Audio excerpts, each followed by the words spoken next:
What are accounting principles? Accounting principles are the basic rules and guidelines used to record financial transactions. They help ensure that financial information is accurate and consistent. In simple words, accounting principles are the foundation of accounting. Accounting principles guide how accounts are prepared and presented. They make sure financial statements are reliable and comparable. Common accounting principles include the business entity principle. This principle treats the business as separate from the owner. Another principle is the going concern principle. It assumes the business will continue operating in the future. The matching principle says expenses should be matched with related income.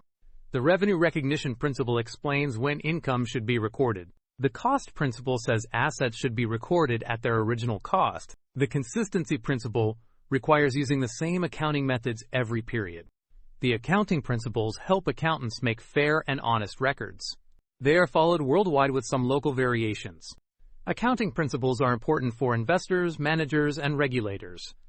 In simple terms, accounting principles are the rules that keep accounting fair. Easy way to remember. Accounting principles are the basic rules of accounting.